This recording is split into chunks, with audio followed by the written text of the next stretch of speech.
Salutations everybody. This video I'll be talking about a few things on the engine, so get ready because it's going to be a bit of a long video. So I'm going to be talking about engine timing, ignition timing, basically, distributor, the valve settings, and procedure for understanding what's going on to make sure that everything is correct in the engine once it's assembled and ready to be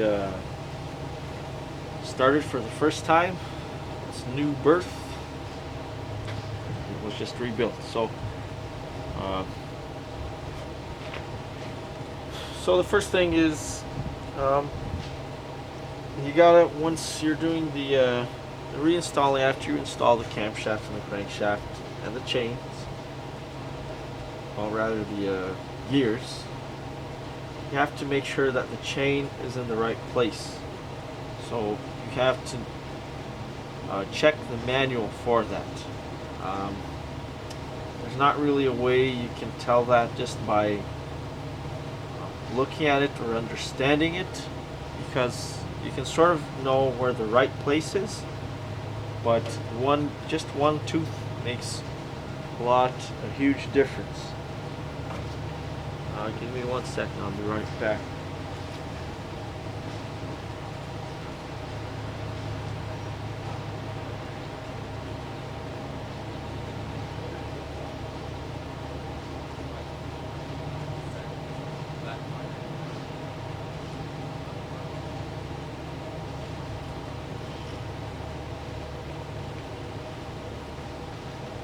Having a few guys working here, so I have to keep an eye out on them.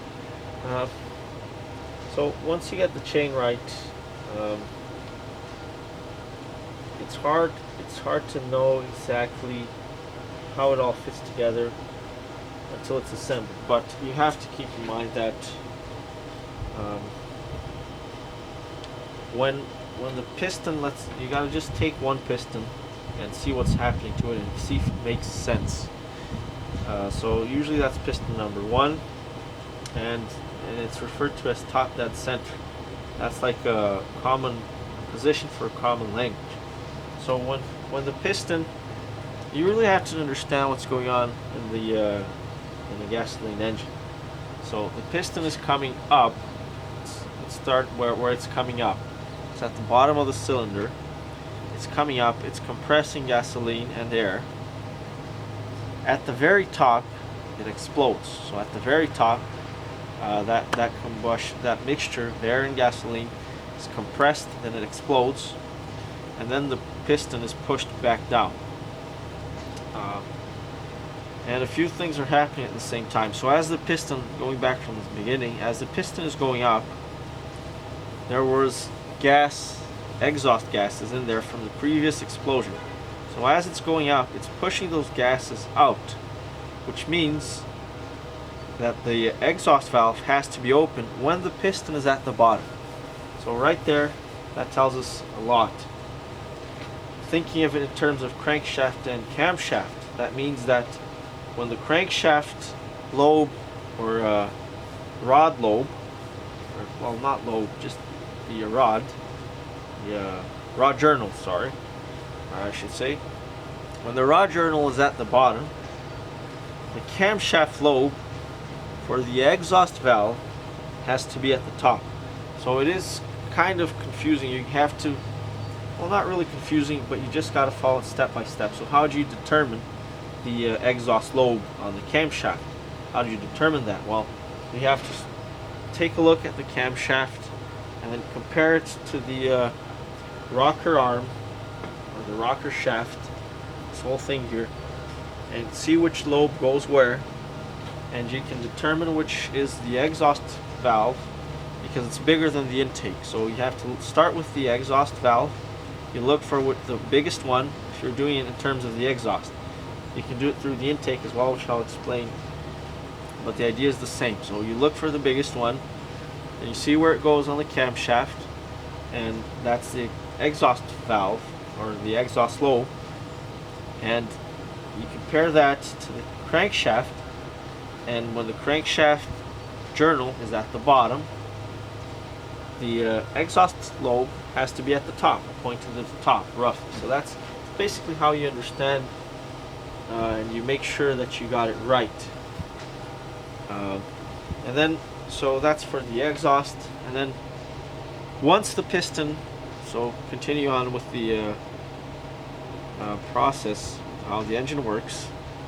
When the piston reaches the top, just before it reaches the top, just before, a split second before it reaches the top, or in terms of measurement, maybe 1 millimeter or so, I don't know exactly how much, before it reaches the maximum travel, it explodes. Now, when the gases explode, when the mixture explodes, both valves have to be closed. Otherwise, what will happen is, instead of the explosion pushing the piston down, the explosion will just go out through the exhaust or through the intake valve. And if it's going through the intake valve, then that's called backfire. And some carburetors can even catch fire, or fire comes out the carburetor, or fire comes out of the exhaust, so depending on which valve is open, and that's bad. So if it's correct, both valves have to be closed. So once again, with the same reasoning, if the crankshaft rod journal is at the maximum travel length, it's at the top, then you follow the camshaft lobe, and it should be at the lowest point. Now there's quite a bit of variation. There is a big there's a really long portion of the lobe where the valves are closed, but we're just using it as a general guide, just to make sure we're doing it right. So in terms of looking at the valve cover here, I know I put piston number 1 is at the top, because before I put the head on, the cylinder head, I checked it, I looked at it, and it's at the top, as well as number 6, and we'll get to that in a while as well. So if it's at the top, the 2 valves that go onto piston number 1, they should be closed. And how do I determine that? I just rock the arms side to side, and there is a little bit of movement, which means that the springs here are not compressed, which means that the valves are closed. So the valves are open when the spring is compressed here, and you should only have 2 of them at a time. So another visual way you can do it is you just look at it here, you just look at the rocker arm shaft, whatever, with the valve cover off, and you look at it and you see which ones are higher than the others. So in this case, it's these 2 here where I have my hands on. Alright, so all the other valves should be closed, or rather 2 of them should start to open, the other 2 of them should be starting to open, or something like that. But you know, if I were to look at it here, and because piston number 1 is at the top and the valves are open, that's bad. That means I did something wrong. So they're not, so that tells me that I got it right. So similarly, if you wanted to do it through the intake method, it's the same idea. The piston, after it goes to the top, it starts to go back down. As it starts to go back down, it's sucking in air, right? It creates a vacuum, a suction, sucking action. If you put your hand over the carburetor, remove the air filter, or even with the air filter on, you can feel air being sucked into the engine. So let me just check the image here. Okay, that's a bit too dark there. Okay, that's better.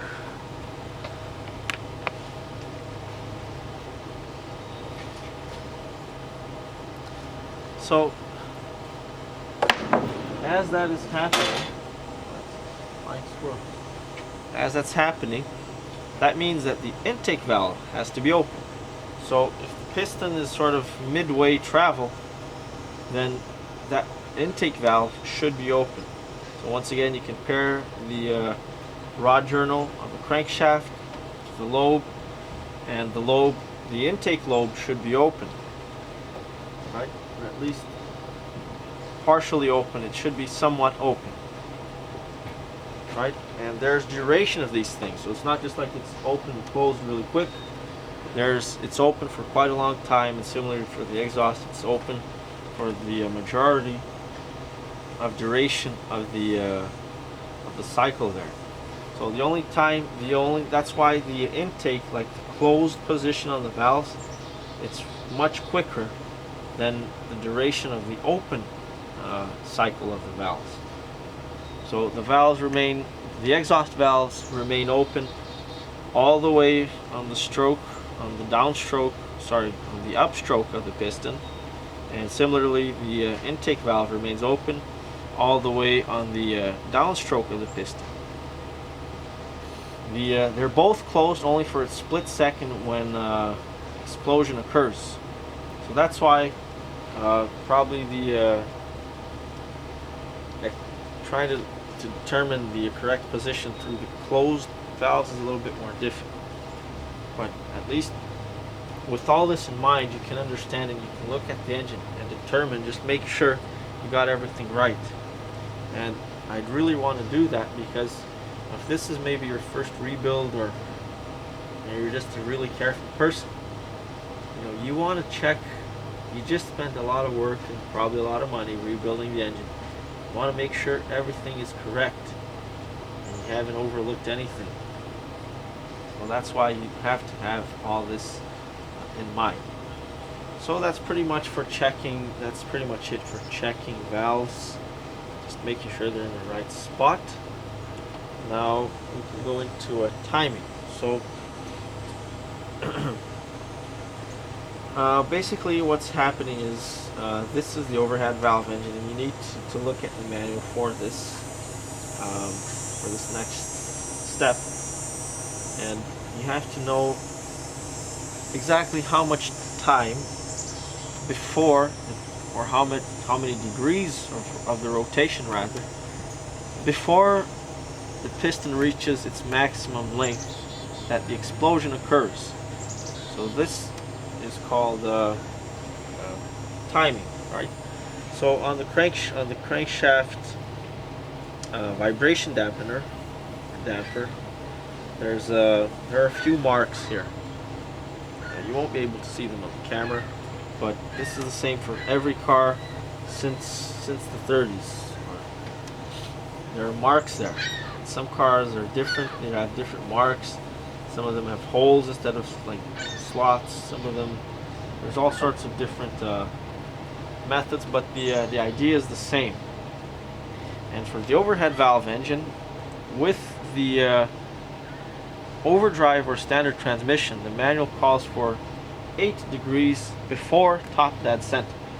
So what are the degrees? As the crankshaft rotates, it's separated into basically 360 degrees.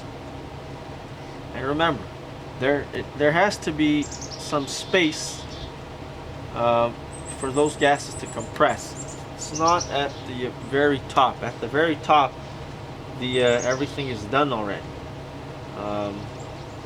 The explosions should be finished.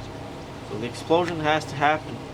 Because remember, you have to keep in mind that it takes a bit of time for things to explode. Yes, we're talking about fractions, thousandths of a second, but still, there's that time there. So you can't have the explosion happening at the very top, because if it starts to happen at the very top, then the actual explosion is going to happen at the wrong time. So let's say, for example, it's happening a bit after the top. So the explosion is actually pushing the piston down when it's supposed to be coming up, sort of thing. That's why there is some variation.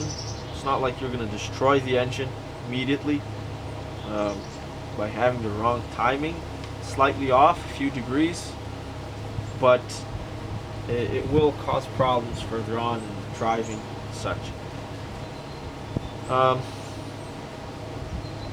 So for some reason, with different transmissions and with different types of fuel, the manual calls for slightly different timing numbers.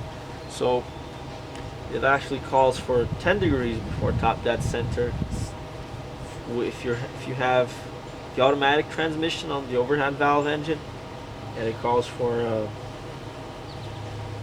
12 degrees, if I'm not mistaken, if you have the automatic transmission and you're using a premium fuel, what they call. I'm not exactly sure what that would have meant in 1963, but so just to keep in mind, there is some variation. For me, I just like to leave it a bit retarded, which is rotate the distributor so that it decreases the rotation, the RPMs of the engine, and then through my driving, I can find a good spot. If you put it, I think I talked about this before, if you put it too much to one side, which I think is too advanced, I just know by the RPMs. That's how I do the timing. So if you turn the distributor and the engine is rotating too quickly, then when you try to step on the accelerator, you won't get good response, and you'll start to get a rattling sound, which is called pinging. It's like, literally sounds like somebody has a rattle inside the engine, like a baby rattling can sort of thing. And if you go even more than that, then you step on the gas and the engine it's like fighting against itself. There's no response at all. I've done that, trust me, I've done that. If you go the other way and it's too slow, then you don't get any rattling, but the engine similarly will not respond. It'll be too slow. Some people like to do that to try to save money on gas. That's their idea. If it's idling really at very slowly, very low RPMs, but it's kind of counterproductive. So we don't have to worry too extremely much about timing, as long as it's in the relatively right place. So you look at the marks. I mean, you always try to do the best you can, but if it's 7 degrees instead of 8, it's not going to be a night and day difference. It's not a big deal at all. But if you put it in if you put it on the opposite side of the camshaft, then yeah, you're going to have some problems there. So right now I have the engine at 8 degrees before top dead center. It's pretty close. I'm going to say perfect to what it's supposed to be. So at this point, we could go ahead and put in the distributor. But with it being here, I just wanted to check, make sure that everything is correct and that the valves are indeed in the right place. So how would we determine that a bit more accurately? So like I said, I've already checked here. Both valves are closed for number 1, as they should be, because the piston is just a little bit before the top, so this makes sense. Now, all the other pistons are also in the same condition. They're all closed. So if I go, almost all of them rather. So if I go here to valve number 4, starting from the front to backwards, which is it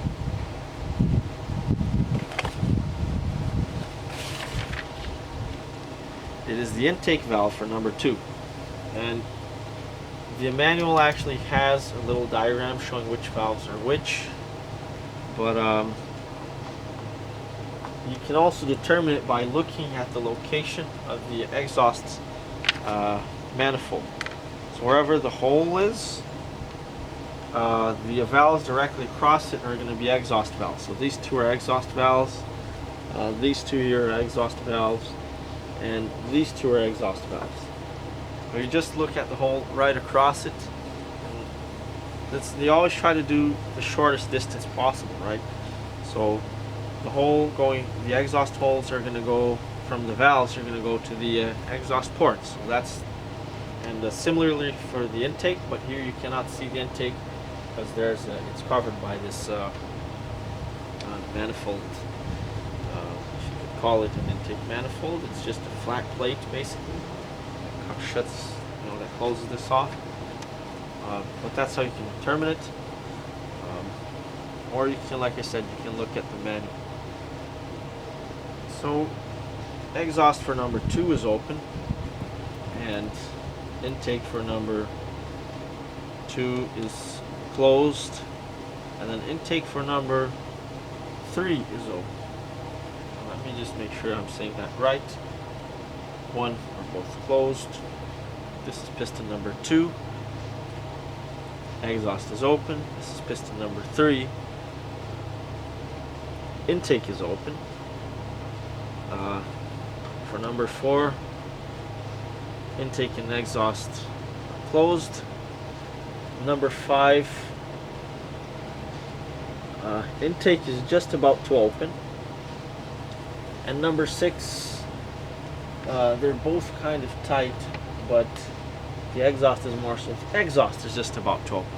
Now, what does this information tell me? Nothing unless it tells me nothing unless I know the layout of this engine. So I've just done a quick diagram here of the crankshaft, and this 6-cylinder, an inline 6-cylinder engine this applies to any 6-cylinder car. It's basically a 3-cylinder engine. Why? What do I mean by that? Is I mean that instead of there were some vehicles with 3 cylinders, only 3 cylinders, and usually even some tractors, and those were big cylinders. It's a 3-cylinder, but there were big cylinders and big pistons. I'm talking like really big. So that's I'm gonna just talk about something else real quick with that in mind. Is a lot of people are talking about 4-cylinder engines and 6-cylinder engines and thinking about economy, and people always say, well, is it a 6-cylinder car? If it is, it uses too much gas. Well, that's not necessarily true. There are some 4-cylinder cars with the same displacement as some 6-cylinder cars, or engines rather, cars. So it's just because you have more cylinders or more pistons doesn't mean your engine is more economic. What matters is the displacement.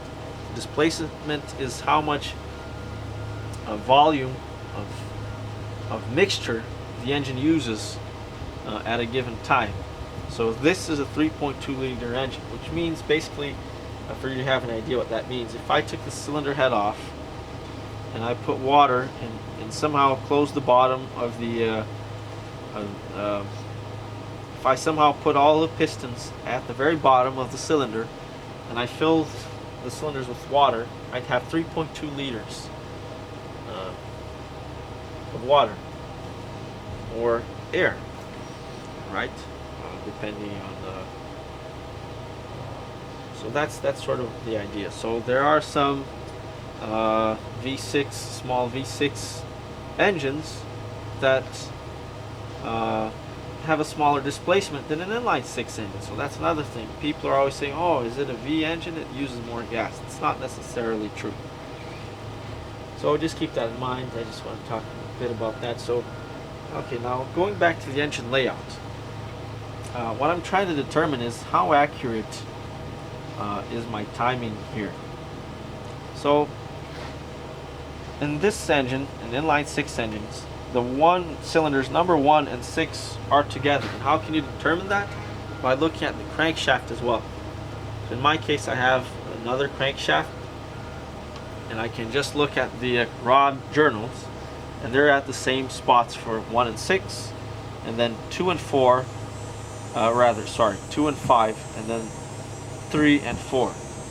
So the middle pistons are together, and so it goes. The pattern goes from the middle outwards, if you will. So when 1 and 6 are at the top, 3 and 4 are at the very bottom, and 2 and 5 are somewhere in between. So you're thinking, well, why, if they're together, why not just make a 3-cylinder engine? So basically what we're saying is, instead of having one big cylinder, we're having 2 small cylinders in opposite locations. What does that do? It lowers the center of gravity basically, and reduces the outward weight, sort of thing. And I bet you that they're not perfectly together, they're slightly off. That just makes the engine run much smoother and have higher power. So by eyesight they are together, like they're at the same height, same distance from the crankshaft center line, but I'm pretty sure that's not exactly true. And anyways, what happens is the timing, they don't explode at the same time, so it's not 100% like a 3-cylinder engine. But this will help me with the next step. So by knowing the position of the cylinders, or the pistons rather, probably sound really boring right now, but this is very important information, at least for me, or anybody wanting to do an engine rebuild. I can determine what exactly is happening in terms of firing, exhaust, and intake in this engine. So if my timing is correct, the firing order according to the manual is 153624. So if piston number 1 is almost at the top, it's in the firing location, and that's really important when you're doing the timing. At least on this engine, the manual says in order for you to install the distributor in the right place, piston number 1 has to be at firing position. And firing position is basically when it's about to explode, when it's about to start the explosion. And at this point it is correct, but it could be misleading if the other pistons are wrong. Maybe just this one is right. So if piston number 1 is indeed in its firing position, that means that the piston that just exploded before it, which is number 4, it should just be about to be going, should be just about halfway through its explosion. How do I know that? Because of my engine layout. I know that 1 and 6 are at the top. I know that 2 and 5 are halfway. I know that 3 and 4 are at the bottom. So I go to piston number 6, and it should be the valves should be somewhat closed, and sure enough, the exhaust is just about starting to open. But the piston that just exploded before number 1 is number 4. So just how do I know that? Well, it's a sequence: 1 5 3 6 2 4, then 1 5 3 6 2 4. So after number 4, the sequence starts again. So before number 1 comes number 4, and so number 4, which is 6 5 4, it should be at the very bottom. Now at the very bottom, it's in the it's just about to start the exhaust stroke, and it's just about finished the intake stroke. So at the very bottom, number 4, we should have the exhaust valve just about to open, and the intake valve should be closed. And sure enough, that's the exhaust valve. It's actually open. The intake valve is a little bit 654. The intake valve is a little bit tighter, which means it's hard to determine which way it's going though, because of the engine rotation. Let me check what's happening.